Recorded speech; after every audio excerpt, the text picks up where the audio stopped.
سانحہ 9 مئی کے حوالے سے گلبرگ جامعہ بیت القرآن میں علماء کرام کی مشترکہ پریس کانفرنس۔ سانحہ 9 مئی کے ملوث ذمہ داران کو قرار واقعی سزا دی جائے۔ پریس کانفرنس میں مفتی سید عاشق حسین قاسم علی قاسمی، حافظ محمد حسین گولڑی، مفتی محمد اشرف ربانی و دیگر نے شرکت کی۔ السلام علیکم ورحمۃ اللہ وبرکاتہ۔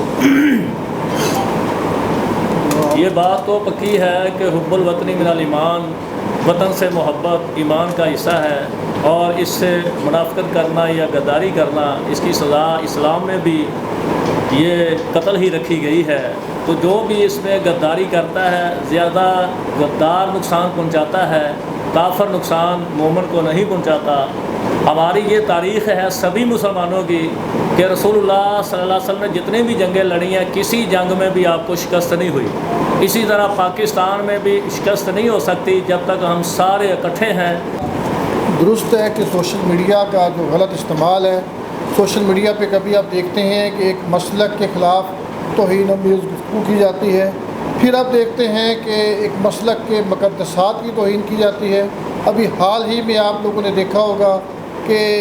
رسول کائنات صلی اللہ علیہ وآلہ وسلم کی اولاد کے حوالے سے، کی نواسی کے حوالے سے انتہائی غلیظ قسم کی ویڈیوز دیکھی گئی، اصحاب کرام کے حوالے سے کچھ منفی چیزیں سامنے آئیں،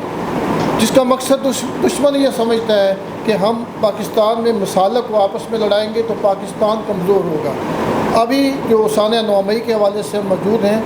سانحہ 9 مئی اچانک حادثاتی طور پہ نہیں ہوا تھا، اس کے پیچھے بھی بہت ساری پلاننگ اور ایک منصوبہ بندی تھی۔ ملک کے ساتھ، اسی ملک کے اداروں کے ساتھ، اور اسی ملک کی بجائے اس کے کہ اس کی سالمیت کے لیے کھڑے ہوتے، اس کی بقا کے لیے کھڑے ہوتے، تم اسی پر حملہ آور ہو گئے۔ یہ ایک بہت بڑا لمحہ فکریہ ہے اور بہت بڑا المیہ ہے، اور ہم حکومت پاکستان سے، اپنے اداروں سے گزارش کریں گے کہ خدا را ایسے لوگ جو کالی بھیڑوں کی طرح ہماری صفوں میں چھپے ہوئے ہیں، اور انہیں آپ قرار واقعی سزا دی جائے۔ قرآن میں بحمد اللہ تعالیٰ اکثر و بیشتر ملک کی سالمیت کے ذمہ دار تمام اداروں کی، جب کبھی بھی کوئی ملک کے اندر سے فسادی ٹولہ، وہ سوشل میڈیا کی صورت میں ہو یا حملہ آوری کی صورت میں ہو، یہ ایک ایسا مرکز ہے جہاں سے ہمیشہ اتحاد امت ہی نہیں، بین المذاہب ہم آہنگی کے حوالے سے بھی اتحاد ملت کی آواز بلند ہوتی ہے۔ اور آج بھی ہم پاک فوج کے لیے یہ میسج دے رہے ہیں کہ پاکستان کے اندر بسنے والا ہر شخص،